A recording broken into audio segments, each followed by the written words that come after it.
देखो बहाने मत बनाओ। अगर मेरा काम वक्त पर खत्म नहीं हुआ ना तो तुम जानते हो ना मेरा नाम क्या है? जोनिता, समझे तुम? आगे शामत भुवन सर की। अरे जल्दी जल्दी हाथ चलाओ, जोनिता मैडम का मूड ठीक नहीं है। फोन रखो।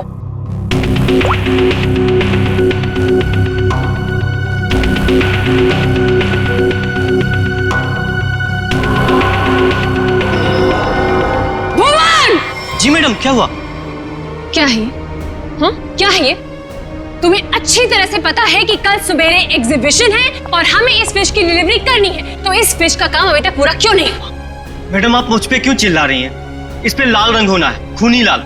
और वो सप्लायर वो पेंट लाकर नहीं दिया तो मैं क्या कर सकता हूँ मैडम? क्यों नहीं लेकर आया? उसे वो रंग नहीं मिला, खूनी लाल। अरे तो उससे बोलो ना कि लेकर आए वो खूनी लाल रंग उड़े वो। मैडम, आग लगाने वाली बात करता है वो। कह रहा था खूनी नहीं हुआ तो खूनी लाल रंग कहाँ से लाऊं? What? That's so strange. वो ऐसा कैसे बोल सकता है कि इस फिश में ऐसा कि होल कैसा? आप ही ने तो बोला था मैडम, कुछ मूवमेंट दिखाने के लिए उसमें कोई मोटर वोटर लगाएंगी शायद।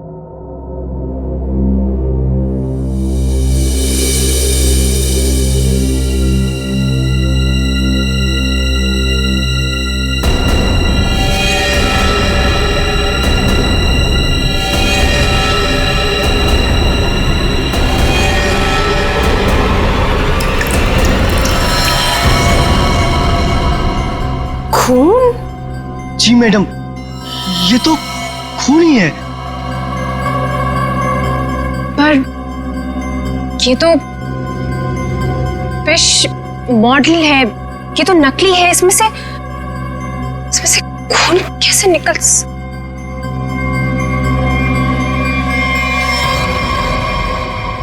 किसने किया है मेरे साथ ये घटिया मजाक? हाँ, कौन है तुम में से वो जो मुझे डराना चाहता है? जोनिता, जोनिता! रोहित, रोहित क्या हुआ? तुम इतने घबराए हुए क्यों लग रहे हो? ये देखो। ये क्या है? ये देखो, अगर रिश्ता छुआ ना, हम लोग तो गए।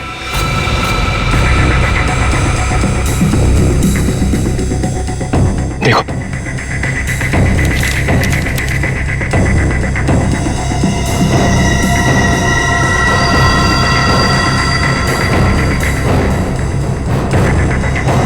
अब क्या होगा जोनिता?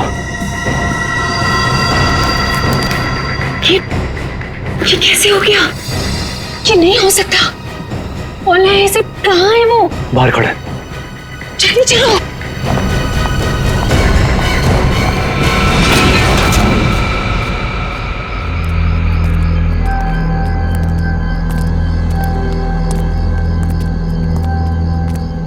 यहाँ तो कोई नहीं दिख रहा है।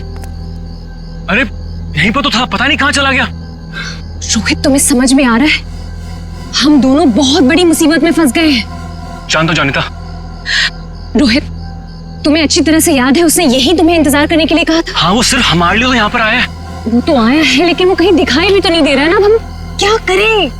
तुम एक काम करो, तो यहीं पर रुको, मैं जाके देखता हूँ। ठीक है, do it fast.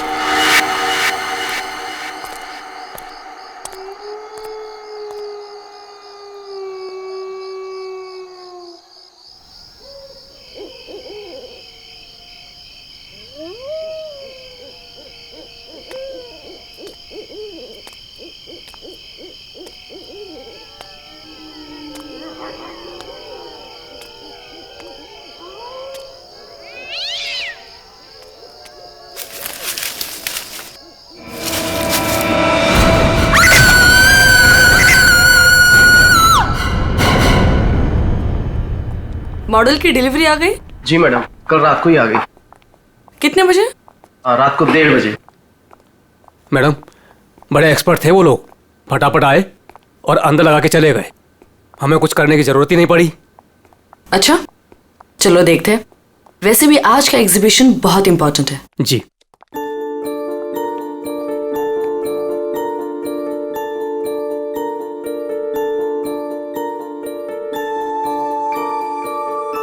Music music कहाँ से आ रही? जी मैडम, अंदर से आ रही है। सेंटर तो अभी तक खुला नहीं मैम। फिर अंदर से आवाज कैसे आ सकती है?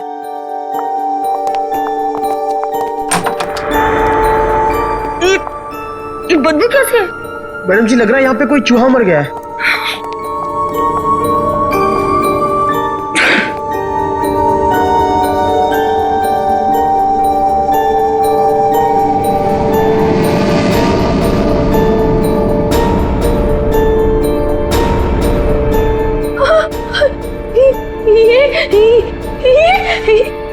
मैडम जी, ये तो हड्डियां है।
सर, ये म्यूजिक, ये हड्डियों से बनाई हुई मछली और ये हाथ से बनाई हुई गुड़िया, सर ये सब क्या है सर?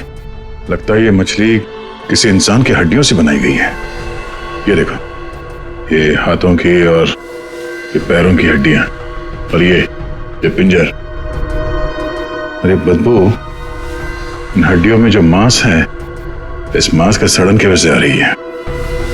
मतलब सर किसी को मार के टांग दिया यहाँ पे। हाँ, अरे मांस अभी भी लगा हुआ हड्डियों पर और मछली की तरह बना दिया। ना घिनौना काम सर, कोई ये कैसे कर सकता है सर? किसी ने किया और यहां पे लाके लटका दिया ताकि पूरी दुनिया देख सके। यहां मछली कहां से आई? सर, यहाँ पर बच्चों के लिए बहुत बड़ा एग्जीबिशन होने वाला था और मछली का एक मॉडल आने वाला था, लेकिन पता नहीं ये कैसे आ गया। मछली का मॉडल कहां से आने वाला था? सर, वो बहुत ही मशहूर आर्टिस्ट है, जोनिता मैम। जोनिता मैडम, क्या वही इसे छोड़कर गई थी यहाँ? जोनिता मैडम तो नहीं आई थी, पर रात पाली वाला वॉचमैन बोला कि यहाँ पर 2 लोग आए थे डब्बे लेकर, वही लगाकर चले गए। इस जोनिता से मिलना पड़ेगा। आप लोग जोनिता से नहीं मिल सकते। क्यों नहीं मिल सकते? क्यों? आराम कर रही है। हड्डियां मिली हैं, हड्डियां इंसान की, और वो आपकी बीवी का आर्टवर्क है। देखिए, मेरी वाइफ ऐसा कोई काम नहीं कर सकती। वो बेचारी तो खुद घायल है अभी। जोनिता घायल है? क्यों, क्या हुआ उसे? कल रात में एक सुनसान सड़क में एक चोर ने जोनिता से 10 लाख रुपए लूट लिए जो उसने सुबह बैंक से निकाले थे, और सर उसे चोट भी पहुंचाई। अब आप ही बताइए, वो बेचारी कैसे कुछ कर सकती है? क्या बात है सर, सुनसान रास्ते पे 10 लाख रुपए लेके जा रही थी। बहुत दिलेर औरत है। मिस्टर चिमन, जोनिता के साथ जो कुछ भी हुआ उसका बेहद अफसोस है हमें, लेकिन हमारा उनसे मिलना बहुत जरूरी है। सिर्फ 3-4 सवालों के जवाब चाहिए, उसके बाद हम लोग यहाँ से चले जाएंगे। उन्हें कोई तकलीफ होने नहीं देंगे हम। लेकिन सर, वो तो आराम कर रही है। खून का मामला है ये। लेकिन सर, मैं आपसे कह रहा हूँ, अगर जोनिता हमारे सवालों का जवाब यहाँ पे नहीं देगी तो उसे ब्यूरो आना पड़ेगा। सोच लीजिए। ठीक है सर, आइए। नहीं, आप यहीं रुकिए, हम लोग देखते हैं।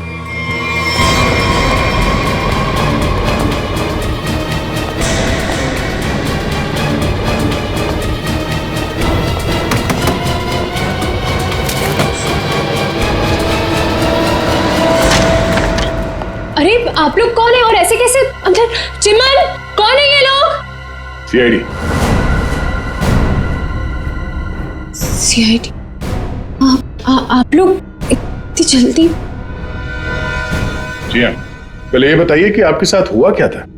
सब कल रात की बात है। मैं अपना काम खत्म करके वर्कशॉप से घर आ रही थी, तभी कुछ बदमाशों ने मुझे घेर लिया और मेरा ब्रीफकेस मुझसे छीन लिया। उसमें 12 लाख रुपए थे। ये जो मार्क्स आप लोग देख रहे हैं, ये सब उन लोगों की वजह से है। आप लोग इसीलिए आए हैं ना? 12 लाख की 10 लाख? अरे आइए आइए चिमन जी आइए। आपने कहा कि 10 लाख रुपए लूटे गए, अब ये कह रही हैं कि 12 लाख रुपए लूटे गए। हाँ? कमरे के बाहर से अंदर आते आते 2 लाख रुपए बढ़ गए। कमाल है। खैर ये बात छोड़िए, मुद्दे की बात पर आते हैं। ये बताइए, एग्जीबिशन में आपने इंसानों की हड्डियों से बना हुआ मछली का मॉडल क्यों भेजा था? इंसान की हड्डियों से बना हुआ मछली का मॉडल में? हाँ। मैं अभी क्या बोल रहे हैं? मेरी कुछ समझ में ही नहीं आ रहा है। देखा सर, मेरी बीवी कितनी मासूम है। जोनिता, बोल दो इन्हें कि तुमने ऐसा कुछ नहीं भेजा। हाँ हाँ, बहुत मासूम है ये, लेकिन हमारे पास सबूत भी है और गवाह भी। मछली का मॉडल आप ही ने रेडस्टोन साइंस और आर्ट सेंटर में भेजा था। क्या? वहां उसका मालिक तो मैं हूं। मेरा मतलब है वहां मैं पार्टनर हूं। जोनिता, तुमने मेरे ही सेंटर में हड्डियों से बनी हुई मछली भेज दी? नहीं चिमन, मैंने कुछ नहीं भेजा है, मैं सच बोल रही हूँ। ओह, तो सेंटर के मालिक आप हैं। कमाल है। बीवी ने भेजा हड्डियों से बना हुआ मछली का मॉडल अपने ही पति के सेंटर में। हाँ? सब मैंने तो सिर्फ एक मछली का मॉडल बनाया था, वो भी पूरा नहीं हुआ था। लेकिन सर उसमें कुछ गड़बड़ थी। किसी ने मुझे डराने के लिए उसमें खून भर दिया था। सब मुझे सच में नहीं पता कि वो हड्डियों की मछली वहां कैसे चली गई। मैं सचमुच नहीं जानती सर, सचमुच नहीं जानती। अच्छा, कोई तो लाया होगा। कोई तो वजह होगी हड्डियों की मछली बनाने की। अगर आपको नहीं पता तो आपके वर्कशॉप में बाकी के लोगों से पूछताछ करनी पड़ेगी कि वो हड्डियां कहां से आई। सर, मुझे पता है आपको किसकी गर्दन पकड़नी चाहिए। किसकी? ईशान और रुपेश। सर, ये दोनों मेरे पार्टनर्स इस सेंटर की ओनरशिप में। दोनों ही बड़े टेढ़े लोग हैं सर। टेढ़े लोगों को सीधा करना हमें आता है। ईशान और रुपेश, गौर से देखिए, ये लटकाया आप लोगों ने बच्चों के एग्जीबिशन के लिए। हाँ? सर, ये सब चिमन और उसकी बीवी की हरकत है। रुपेश, जबान संभालो अपनी। ये सेंटर जितना तुम दोनों का है उतना मेरा भी है। क्या मैं अपने सेंटर में ऐसी घिनौनी हरकत करूंगा? चुप हो जाओ। ईशान और रुपेश, तुम दोनों यहीं रहो, बाकी सब बाहर। चलिए चलिए चलिए, चलो चलो। अरे मैंने तुमसे कहा ना, इस एग्जीबिशन की जिम्मेदारी चिमन पे मत छोड़ो। अब देखो क्या हो रहा है। वो अपनी बीवी जोनीता के पास चला गया और हम दोनों को ये सब भुगतना पड़ रहा है। इधर। हाँ, हमसे भी बात कीजिए। आप दोनों को चिमन और जोनीता पे शक क्यों है? आप नहीं जानते मियां बीवी को सर। एग्जीबिशन में आर्टिफिशियल मछली लगाने की बजाय देखिए क्या लटका दिया इन्होंने। सर, उन्होंने ये सब सिर्फ हम दोनों को फंसाने के लिए किया है। अच्छा, अगर ये सब जोनीता ने किया है तो ये हड्डियां कहां से ले आई? सर, आपने तो कहा था ये इंसान की हड्डियां हैं। उसने किसी का मर्डर किया होगा। शक्ल से लगता है कि वो कुछ भी कर सकती है। सर, आपके सेंटर से कोई गायब है? नहीं सर। तो फिर ये हड्डियां है किसकी?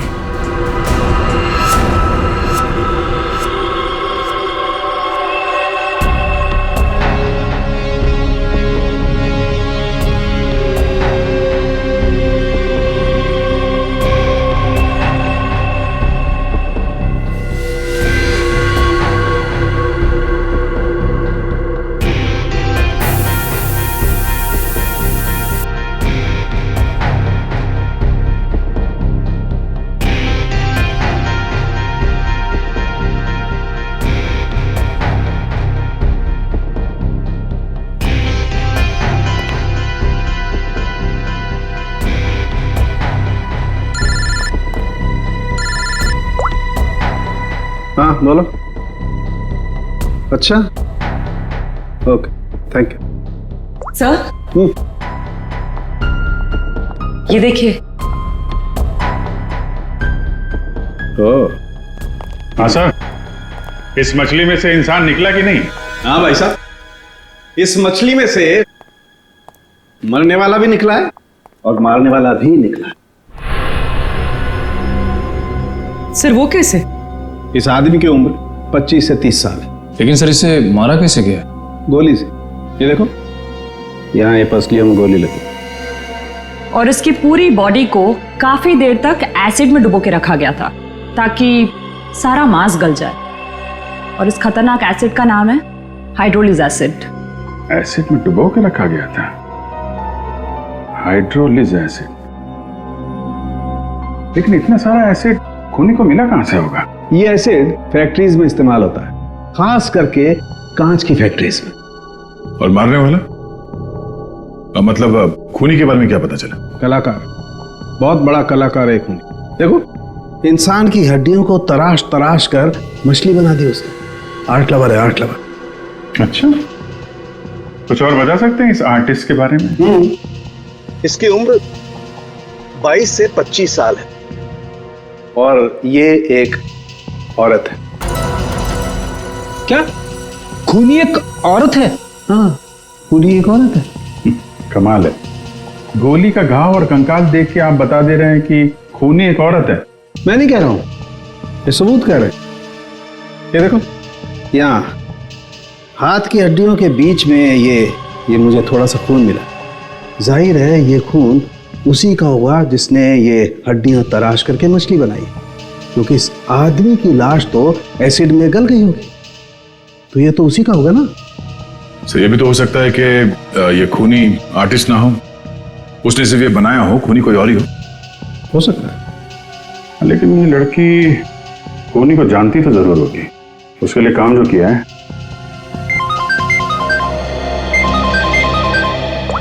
चलो, ओके ओके, ठीक है, वो साइंस सेंटर की फुटेज आ गई है, चल के देखते हैं।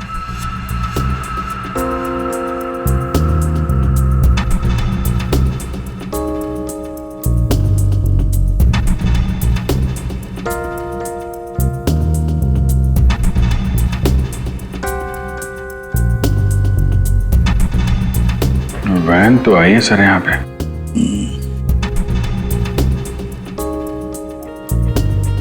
सर काफी अंधेरा है, कुछ ठीक से दिखाई नहीं दे रहा।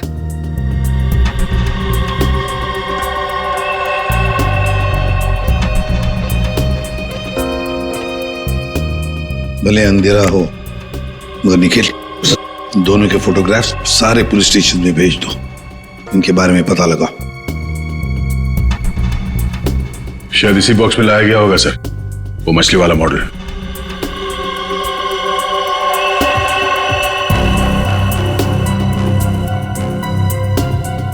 ये वैन में कुछ लिखा हुआ है, तो जूम करो इसमें।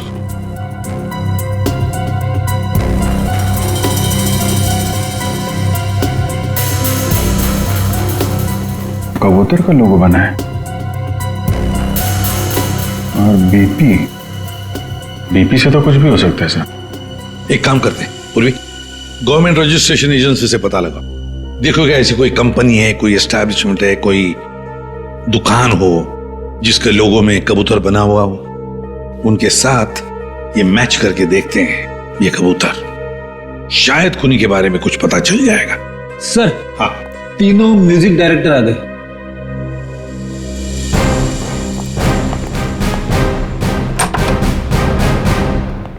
देखिए, हम आप लोगों को म्यूजिक का पीस सुनाएंगे, उसे सुनकर आपको बताना है कि आप लोग क्या जानते हैं इसके बारे में। ठीक है सर।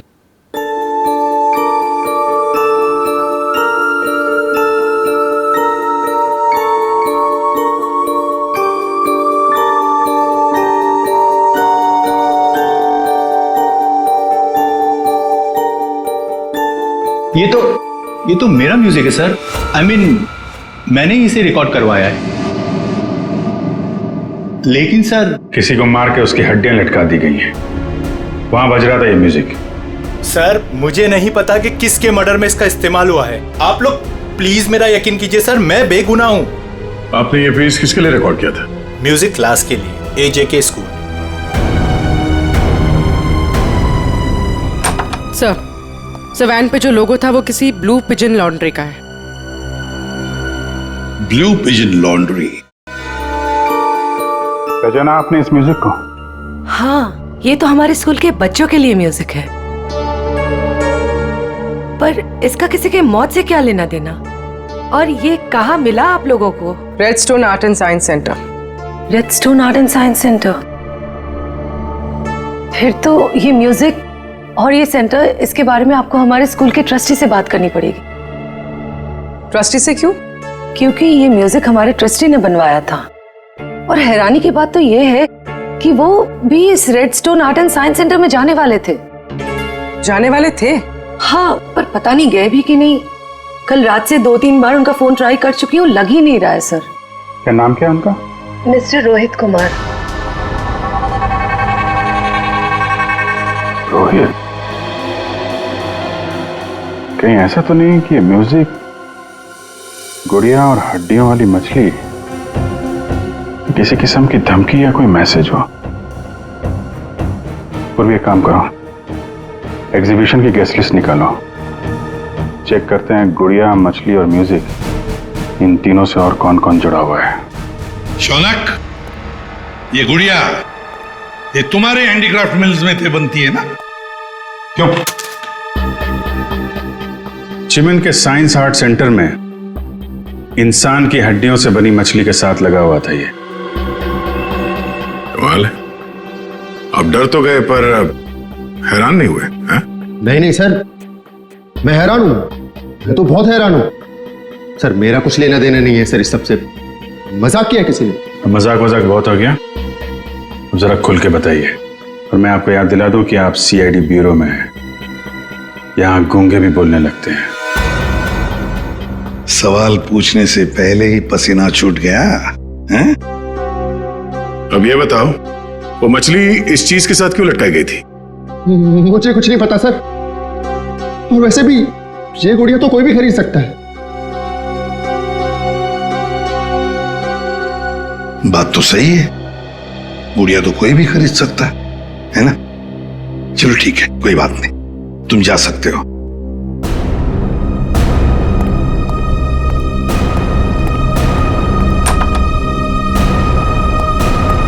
फ्रेडी, नजर रखो इस शौनक पर, बहुत बड़ा गड़बड़ है ये शौनक। सर, हाँ सर ये देखिए, रोहित के फोन की आखिरी लोकेशन कल रात को जॉनिता के वर्कशॉप पे दिखा रही है, और इसके बाद से उसका फोन बंद आ रहा है। उसके बाद रोहित का फोन बंद आ रहा है? ये जोनीता तो हमसे झूठ पे झूठ बोले जा रही है। जोनीता? क्या रोहित यहाँ आया था वर्कशॉप के अंदर और घबराया हुआ था? हाँ सर, रोहित जी ने जोनीता मैडम को एक चिट्ठी दिखाई, उसको पढ़ते ही जोनीता मैडम तो घबरा गई सर। ऐसा क्या था उस चिट्ठी में? पता नहीं सर, लेकिन दोनों की हालत खराब हो गई थी सर। उसके बाद वो दोनों भाग गए। उसके बाद जो हमने देखा सर, वो आप सोच भी नहीं सकते। क्यों? ऐसा क्या हुआ था? उनके बाहर जाने के कुछ मिनटों के बाद ही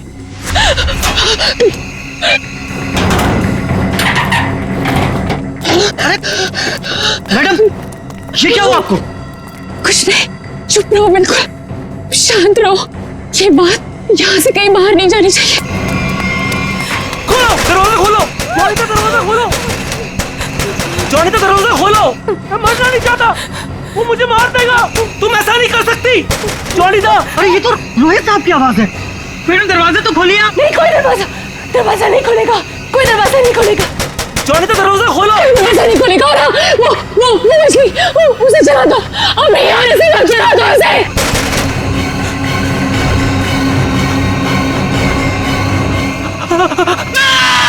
एक आदमी बाहर मर रहा था और आप में से कोई नहीं गया उसे बचाने के लिए? सर, जोनीता मैडम की हालत देखकर और रोहित जी की चीखें सुनकर हम सब बहुत डर गए थे सर। पता नहीं बाहर कौन था, और मैडम ने दरवाजा खोलने से मना भी किया था। कमाल है सर, ये जोनीता ये कुछ गड़बड़ लग रही है। हाँ सर, सारी बातें उसी की तरफ इशारा कर रही हैं। पता करना पड़ेगा उस चिट्ठी में ऐसा था क्या जिसकी वजह से इतना हंगामा हुआ है।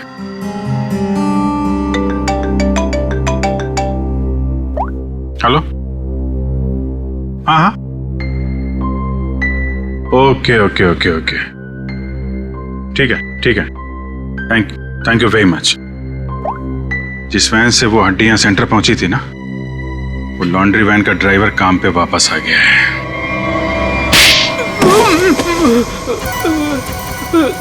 उठ। सब कीलू, यही नाम है ना तुम्हारा? हाँ साहब। अच्छा है कि तुम छुट्टी मनाकर वापस आए। कब से इंतजार कर रहे थे हम तुम्हारा? हाँ? मारो मत साहब, आपने तो मुझे दिन में चांद तारे दिखा दिए साहब। साहब मैं सच बोल रहा हूँ, मुझे हड्डी के बारे में कुछ भी नहीं पता साहब। नहीं झूठ बोल रहा है सर ये। 2 दिन से घर में छुप के बैठा है। हाँ? ये तो हमारे कहने पर मालिक ने धमकी दी तब आया यहाँ पे। नहीं साहब, मैंने तो छुट्टी ले रखी थी साहब, इसीलिए मैं आराम कर रहा था। छुट्टी ले रखी थी? जी।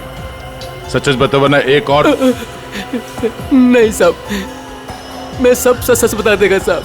पूछिए आपको क्या पूछना है साहब। तुम्हारी वैन वहाँ साइंस सेंटर में कैसे पहुंचा? साहब 6 अप्रैल की शाम को मुझे एक फोन आया था।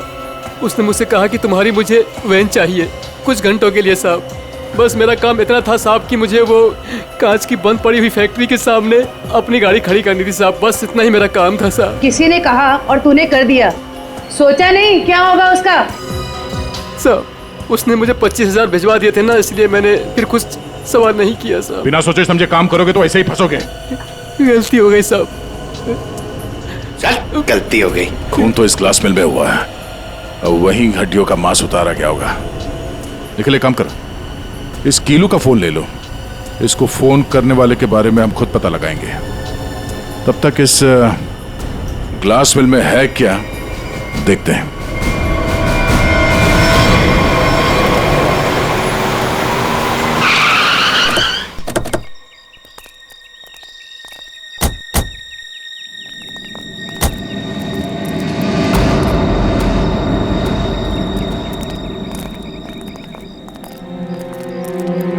क्या उजाड़ जगह है सर ये? क्या सच में कीलू ने अपनी वैन यहाँ पर छोड़ी थी? कीलू के पास झूठ बोलने का ऑप्शन है नहीं, वो हमारी गिरफ्त में है और झूठ बोलने का अंजाम वो अच्छी तरह से जानता है।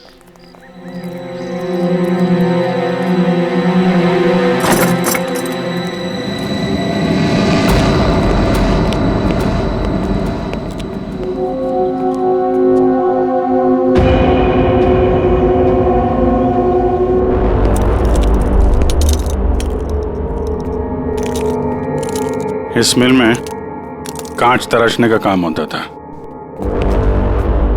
और इसकी पूरी बॉडी को काफी देर तक एसिड में डुबो के रखा गया था ताकि सारा मांस गल जाए। और इस खतरनाक एसिड का नाम है हाइड्रोलिज एसिड। गुनाह करने के लिए इससे अच्छी जगह हो ही नहीं सकती। किसी का खून करके उसकी हड्डियों को एसिड में गलाया गया है और ऐसा काम यहां हो सकता है। ठीक है, चेक कर लेते हैं कुछ मिलता है क्या।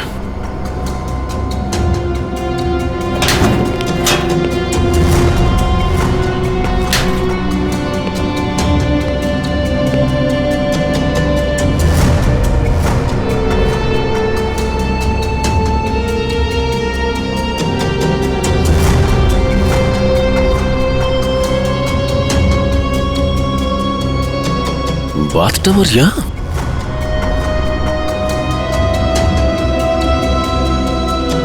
साहब,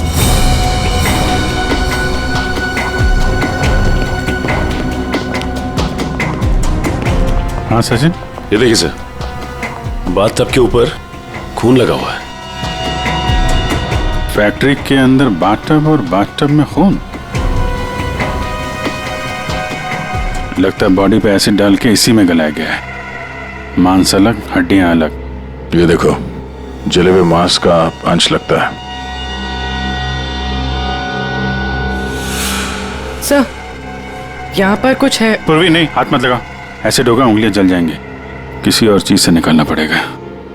एक मिनट सर, ये कुछ है, इससे निकलेगा।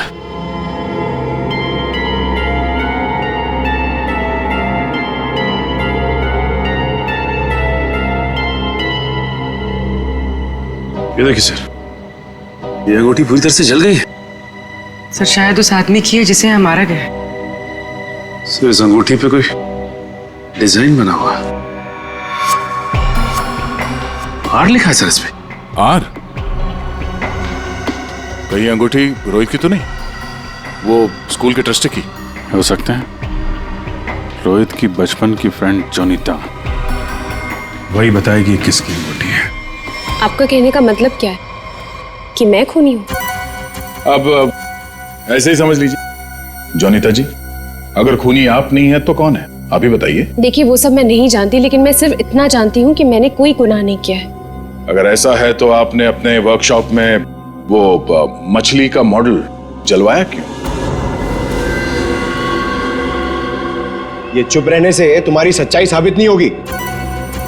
दरअसल सर, वो मछली से खून निकलते देखकर मैं बहुत डर गई थी, इसलिए मैंने उसे जलवा दिया।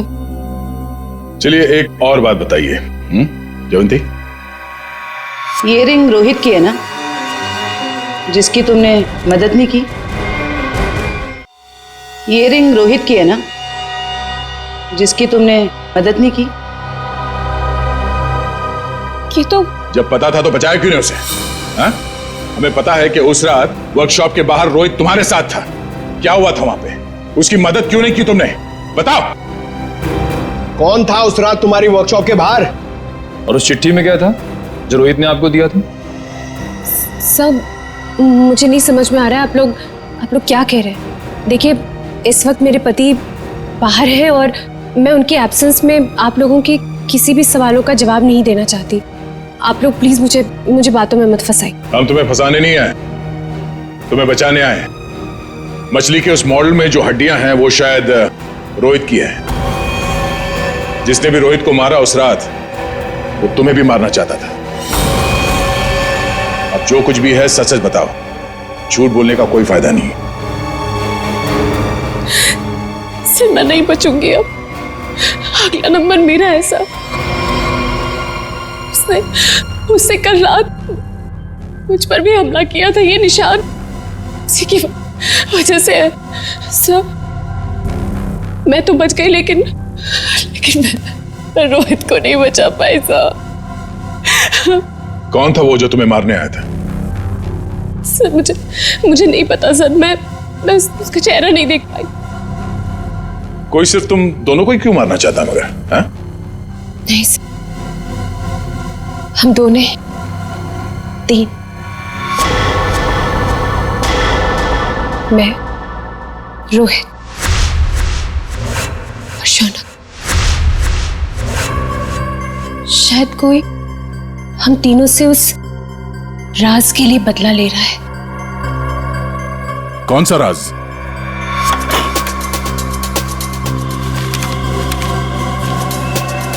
ये मछली तुझे बचा नहीं पाएगी।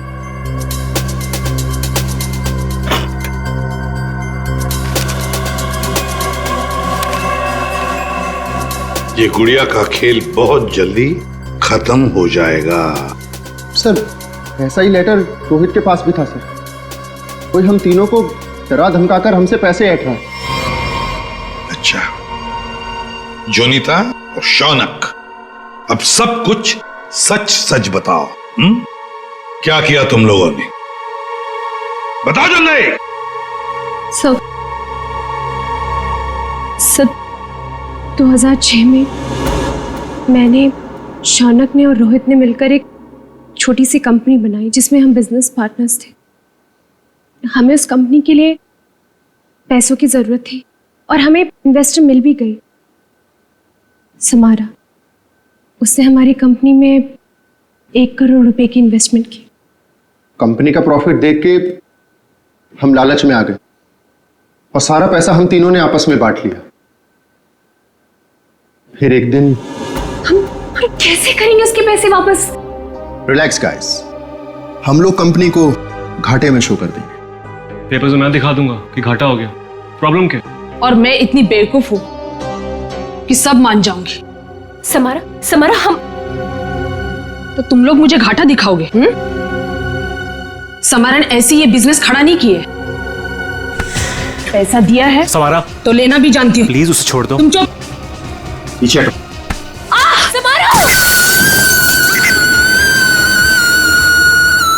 सब हमने पैसों की हेराफेरी जरूर की है, पर हमने किसी को मारा नहीं है। वो तो सिर्फ एक एक्सीडेंट था बस। हमने कंपनी बंद कर दी और अपने अपने रास्ते चले गए। और अब 10 साल के बाद हमारा पीछा करते हुए कोई यहां तक आ जाएगा, हमें नहीं पता था सर। और सर, उस रात को मैं रोहित के साथ वर्कशॉप के बाहर इसीलिए आई थी क्योंकि मुझे उस इंसान से मिलना था जिससे ये बॉक्स और चिट्ठी दी थी मुझे। सर, लॉन्ड्री में इस नंबर से फोन आया था, उसका पता चल गया है। वो चिमन का नंबर है।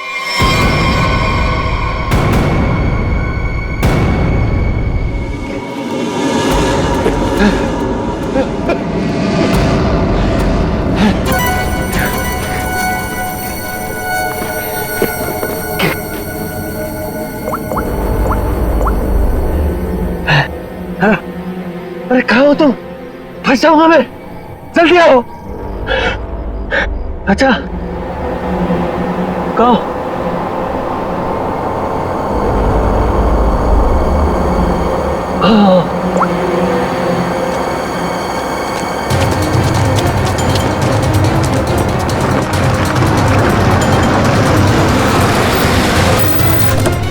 कहाँ रह गई थी तुम? मेरी गर्दन तो बस गई थी समझो। पहले ये बताओ कि तुम सीआईडी से बच के निकले कैसे? तुमसे किसने कहा कि मैं सीआईडी से बच के निकला? मतलब? सामने देखो।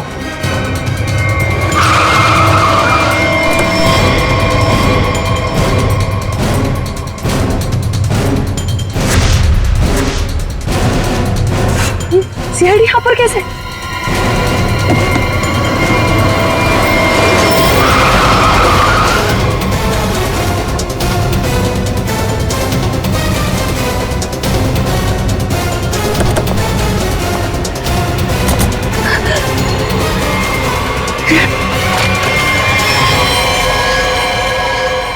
मुझे धोखा दिया? हाँ? मैं अकेला क्यों डूबूं? तुम्हें साथ लेकर डूबूंगा। डूबेगा नहीं तू, मरेगा। गोली मत चलाना। पास मत आना, मार दूंगी मैं इसे। नहीं, गोली मत चला।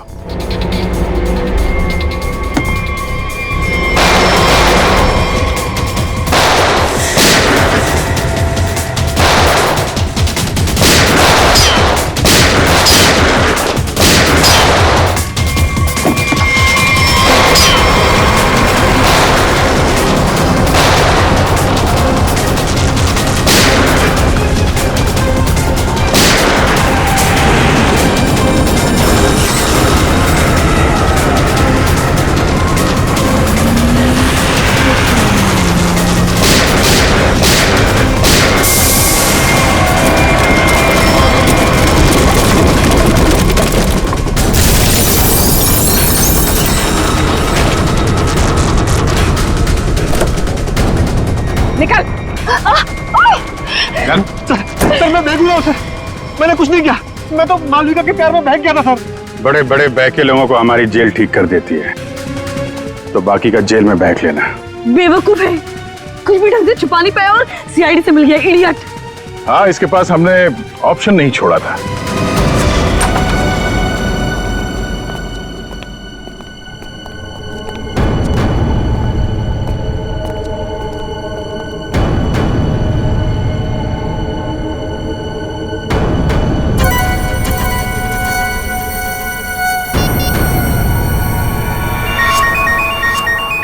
यही जगह है, यही छुप के बैठा वो।